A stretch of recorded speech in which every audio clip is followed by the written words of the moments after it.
আজকে আমি ভাবলাম যে তোমাদের সাথে আমার খাবার প্ল্যাটারটা শেয়ার করি।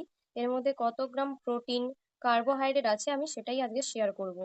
এখানে আমি যে রাইসটা নিয়েছি তার মধ্যে 88 কিলো ক্যালোরি তোমরা পেয়ে যাবে। আর ডাল নিয়েছি আমি ছোট বাটির এক বাটি, যেখান থেকে 100 থেকে 270 কিলো ক্যালোরি পেয়ে যেতে পারো। সাথে কাঁকরোল ভাজা আছে যেটার মধ্যে ডায়েটারি ফাইবার আছে আর ভিটামিন এ আছে। একটা ছোট আলু সিদ্ধ নিয়েছি, যেহেতু আমি ওয়েট গেইনিং করতে চাইছি, তো তোমরা যদি চাও আলুটাকে স্কিপ করতে পারো। অবশ্যই যারা ওয়েট গেইনিং এ আছো তারা একটা করে ছোট আলু সিদ্ধ রাখবে। একটা ছোট আলু সিদ্ধ থেকে তোমরা 130 to 135 কিলো ক্যালোরি পেয়ে যাবে।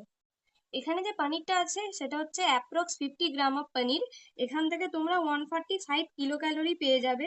সাথে 12.5 গ্রাম অফ প্রোটিন পেয়ে যাবে। দেখো, আমাদের ডালটা আছে সেটা আমি নর্মাল রান্না করিনি। যখন তোমরা নিরামিষের দিনে ডাল রান্না করবে অবশ্যই চেষ্টা করবে তার মধ্যে ভেজিটেবলস বা বিভিন্ন রকমের শাক দেওয়ার। তার মধ্যে থেকে কি হবে, তুমি ভিটামিনস আর মিনারেলস পেয়ে যাবে।